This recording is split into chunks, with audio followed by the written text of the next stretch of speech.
नमस्कार मित्रों, मैं आपका मित्र विश्वजीत आनंद और हमारे साथ मौजूद हैं कटिहार निवासी अजय सर जी।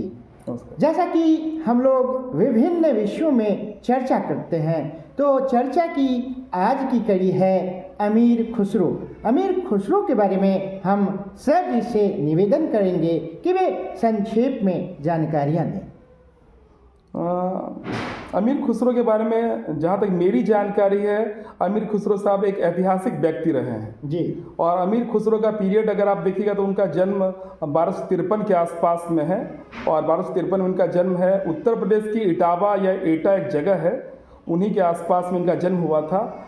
और इनकी ये एक ऐसे प्रतिभावान व्यक्ति रहे हैं जो कव्वाली का जनक, भारत में कव्वाली का जनक, भारत में शायरी का जनक। आज जो आप शायरी के शायर साहब की कड़ी देख रहे हैं, बहादुर शाह जफर तक का जो आप सिलसिला आप देखते आए हैं, या आज की डेट में मुनव्वर राना साहब को देख लीजिए, राहत इंदौरी साहब को देख लीजिए, ये सब कहीं ना कहीं अमीर खुसरो इनके पूर्वज रह चुके हैं। खड़ी बोली हिंदी के भी शायरी के जनक, कव्वाली के जनक, गजल के जनक, खड़ी बोली के जनक। हिंदी में जो खड़ी बोली आप बोल रहे हैं, ये सारे के जनक यही है। पहेली के जनक, पहेली के जनक भी हैं। इसके अलावा आप देखिएगा तो तबला और सितार, तबला जो आप देख रहे हैं, तबला और सितार के आविष्कारक भी यही हाँ, संगीत से भी जुड़े हुए व्यक्ति। और एक रोचक बात यह भी है कि ये सल्तनत काल के 7 सुल्तानों का शासन पीरियड देखें। 7 सुल्तानों का? 7 सुल्तान। आप सल्तनत काल में अगर आप देखिएगा तो गुलाम वंश में एक महत्वपूर्ण शासक हुए बलबन। बलबन से अगर आप स्टार्ट करिएगा तो बलबन एक महत्वपूर्ण शासक रहे हैं जो कि गुलाम वंश के थे। इसके बाद ये अलाउद्दीन खिलजी के समय में भी रहे आपके। जलालुद्दीन खिलजी पहले हैं, फिर अलाउद्दीन खिलजी हैं। उसके बाद मुबारक खिलजी का पीरियड इन्होंने देखा है। उसके बाद कैकुबाद तो आपका गुलाम वंश में ही, बलबन के बाद में है। मैं मेजर शासक का नाम बता रहा हूँ आपको। मेजर शासक में बलबन का नाम आ जाएगा, अलाउद्दीन खिलजी का नाम आ जाएगा, मुबारक खिलजी का नाम आ जाएगा। इसके बाद गयासुद्दीन तुगलक वंश के थे। तुगलक वंश यानी कि गयासुद्दीन तुगलक तक, यानी कुल 7 सुल्तानों का ये पीरियड देखे थे। अच्छा सर जी, एक महत्वपूर्ण जानकारी आपसे ले लो कि इनके गुरु के कौन थे? देखिए, इस्लामिक कल्चर में अगर आप गुरु को पीर कहा जाता है, जहाँ तक मुझे जानकारी है, गुरु को पीर कहा जाता है। तो इनके पीर निजामुद्दीन औलिया साहब थे जी। कहाँ के थे वे? मशहूर संत थे निजामुद्दीन औलिया। दिल्ली के थे। आज कभी दिल्ली आपको घूमने के लिए जाना हो दिल्ली, तो निजामुद्दीन औलिया साहब का दरगाह भी वहाँ पर है। जी। तो निजामुद्दीन औलिया एक बहुत बड़े सूफी संत। इस संबंध में एक रोचक किस्सा संक्षेप में आप वर्णन करें।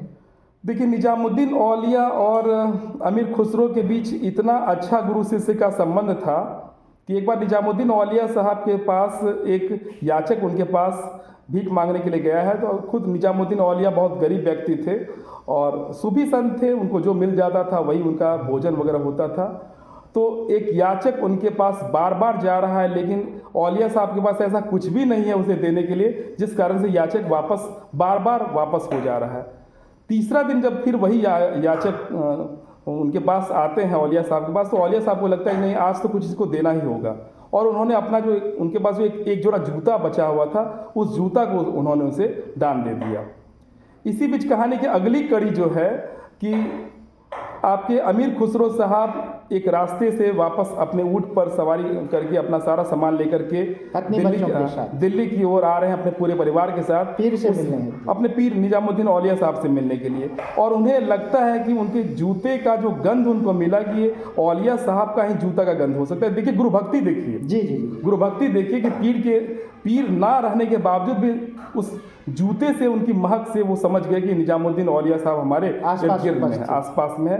उस याचक के पास वो गए हैं और उस औलिया साहब के जूते को उन्होंने अपना ऊँट वगैरह दे करके खरीद भी लिया और फिर निजामुद्दीन औलिया साहब के पास दिल्ली में जाकर के उनसे भेंट की और भेंट करके उन्होंने उनका जूता वापस किया। औलिया साहब इससे इतने प्रसन्न हुए कि उन्होंने कहा कि तुम हमारे सबसे प्रमुख शिष्य के रूप में हो और मैं चाहूँगा कि मेरे मरने के बाद मेरा जहाँ कब्र होगा वहाँ पर मेरे कब्र के बगल में ही तुम्हारा कब्र भी लगा रहे। तो आज भी आप देखिएगा कि निजामुद्दीन औलिया साहब का जहाँ दिल्ली में दरगाह है, उसी दरगाह के बगल में अमीर खुसरो साहब का भी दरगाह है। तो भारत के लोकप्रिय सूफी संत कव्वाली के जनक खड़ी बोली हिंदी के जनक, शायरी के जनक, गज़ल के जनक अमीर खुसरो साहब के बारे में जानकारियाँ देने के लिए हम अजय सर जी का तहे दिल से शुक्रिया अदा करते हैं। देखिए एक चीज़ और मैं आपको बता दूं कि इनकी जो प्रसिद्ध कुछ गाने आज तक गुनगुनाए जाते हैं, वो भी बोल दें। आज तक अमीर खुसरो साहब की कुछ 2-3 गाने हैं।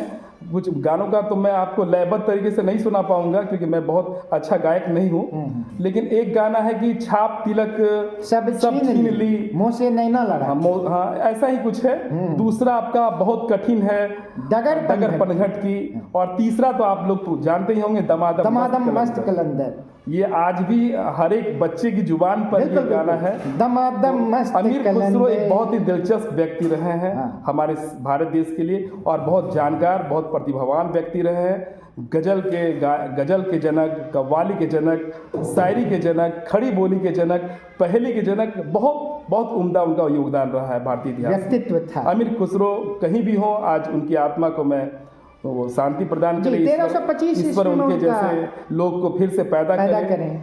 और ये हम लोग की, ये भारत देश की महत्वपूर्ण धरोहर के रूप में है अमीर खुसरो। बिल्कुल धरोहर है जी। वैसे फारसी भाषा के भी वे कवि थे, लेकिन उन्होंने खड़ी बोली हिंदी का आविष्कार किया था। चलिए अगली बार फिर मिलते हैं सर। नमस्कार। नमस्कार।